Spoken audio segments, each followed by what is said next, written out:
Kembali lagi bersama saya Aulia Khalqilah. Pada kesempatan kali ini saya ingin menjelaskan tentang penggunaan function di Python 3.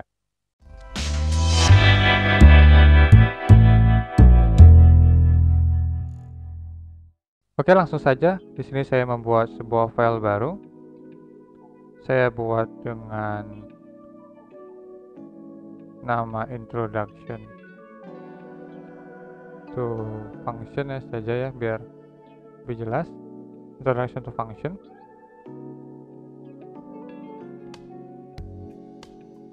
Seperti ini dengan format .py. Oke. Nah, sebelum masuk ke dalam, saya ingin menjelaskan tentang apa itu function, ya, atau disebut dengan metode di dalam beberapa bahasa pemrograman juga. Function merupakan sebuah fungsi yang akan kita gunakan terus-menerus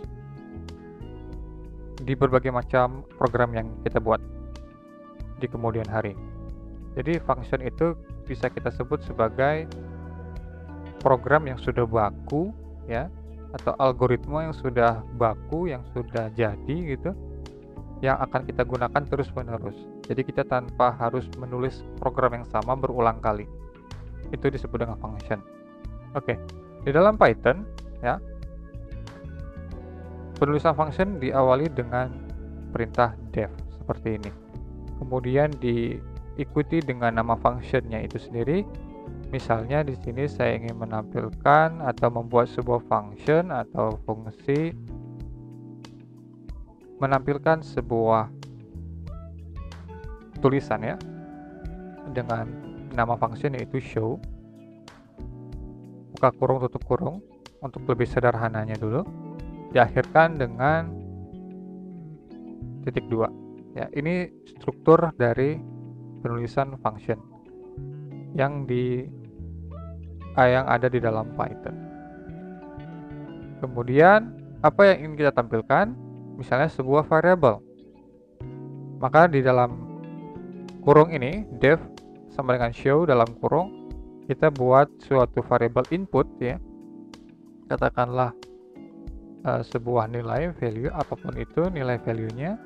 Kemudian kita isikan perintah program apa yang ingin kita tulis di sini. Dalam hal ini ya, saya membuat function show, jadi kita menampilkan sebuah hasil ya, yaitu print value ya, seperti ini, print value. Ini adalah bentuk function sederhana ya, untuk awal sekali bagi kawan-kawan semua yang baru belajar terkait dengan Python, khususnya function di Python.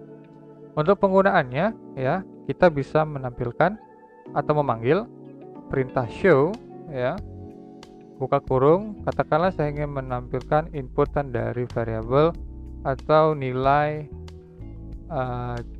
nama kota, katakanlah Jakarta, seperti ini. Ketika kita simpan ya, kita jalankan, maka akan ditampilkan hasil sesuai input yang kita berikan, yaitu Jakarta. Ketika kita kasih di sini Palembang misalnya, maka hasilnya adalah Palembang. Kita bisa memanggil dia berkali-kali dengan berbagai macam nilai, misalnya Papua, misalnya Semarang ya, kita jalankan Palembang, Papua, Semarang. Kita bisa memanggil si function itu berkali-kali tanpa harus kita menulis perintah yang sama berkali-kali, di perintah algoritma yang sama berkali-kali.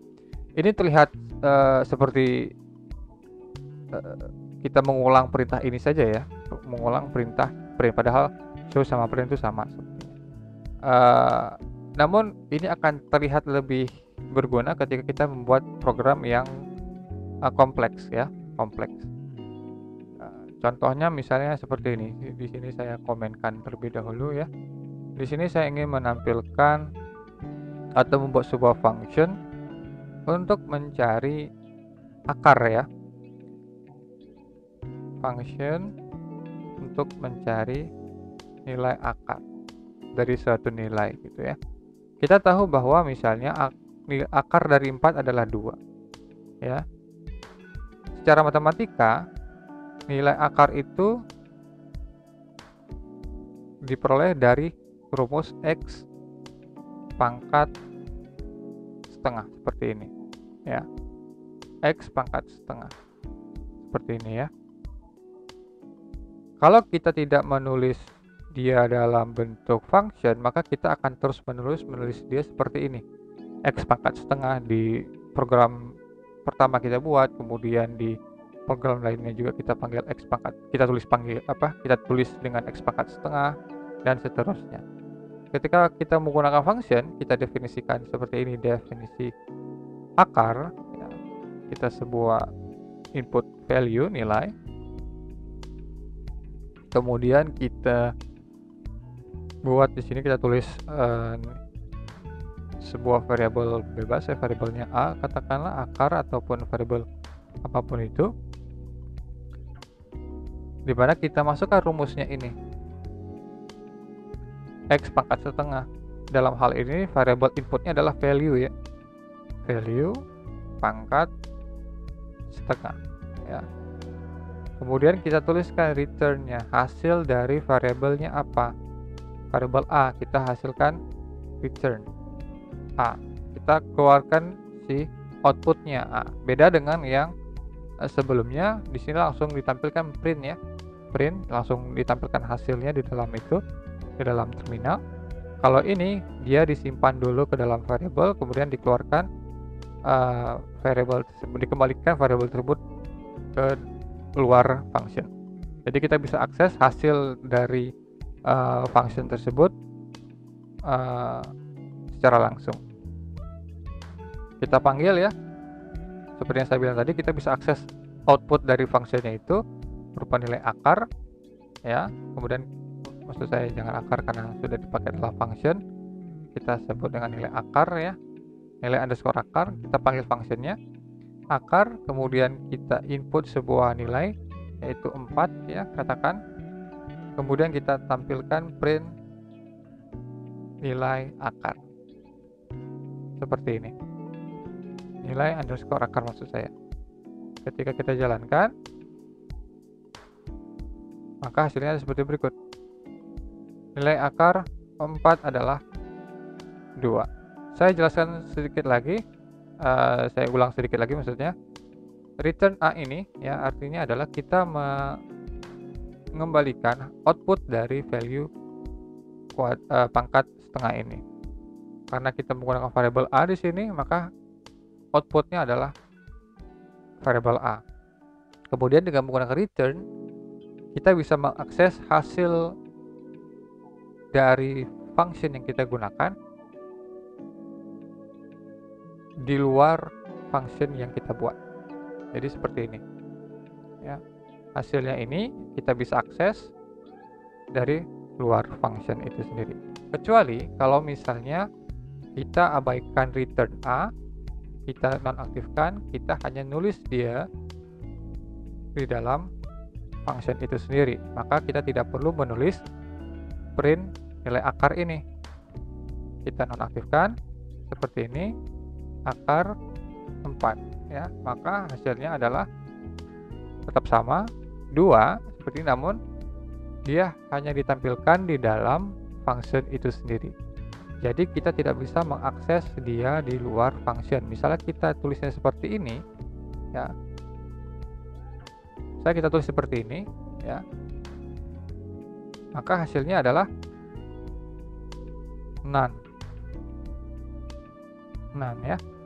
2 ini datang dari mana? 2 ini karena di dalam akar ya, di dalam akar langsung ditulis print A. Print A itu yaitu 2. Kemudian di sini ya, print nilai underscore akar. Nilai underscore akar ini none. Dia tidak mengenali output dari akar 4 ini karena tidak ada return dari si function yang kita buat. Kira-kira begitu.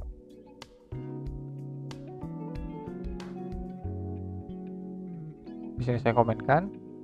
Nah, Saya kembalikan seperti ini ya. Saya komen lagi. Nah, selanjutnya kita bisa membuat input dari, maksud saya input untuk functionnya itu lebih dari satu nilai atau lebih dari satu variabel. Contoh misalnya di sini saya nonaktifkan terlebih dahulu. Contoh saya membuat functionnya itu untuk penjumlahan dua nilai ya, jumlah. Misalnya di sini variabel A dan variabel B. Variabel A, variabel B. Titik 2, diakhirkan titik 2, kemudian saya masukkan ke dalam variabel penjumlahan ya, di mana penjumlahannya itu antara A tambah dengan B. Kemudian saya returnkan si variabel penjumlahan. Untuk memanggilnya kita buat baris baru dengan definisi variabel yang baru, hasil underscore jumlah ya, seperti ini. Kita panggil jumlah, katakanlah variabelnya itu adalah 4 ditambah dengan 9, maksud saya 4,9 seperti ini ya, 4 dan 9 gitu maksudnya. Kemudian kita tampilkan dia hasil jumlah, hasil underscore jumlah maksud saya. Kemudian kita jalankan, maka hasilnya adalah 13 ya, karena 4 ditambah 9 adalah 13. Jadi pada intinya adalah function atau kita sebut dengan method dapat digunakan berulang kali dengan berbagai macam program yang ingin kita buat ya.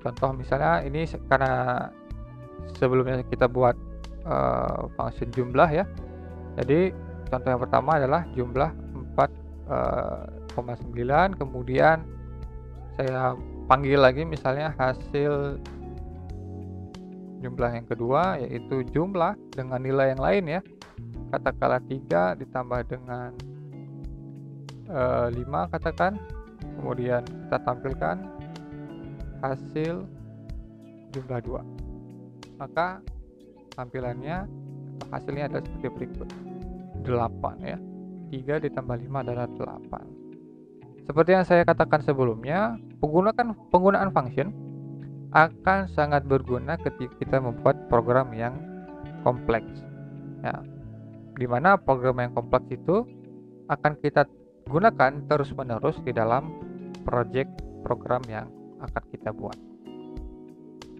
Ini cukup membuat penulisan program kita lebih efisien, lebih singkat, dan lebih terstruktur dan lebih jelas juga.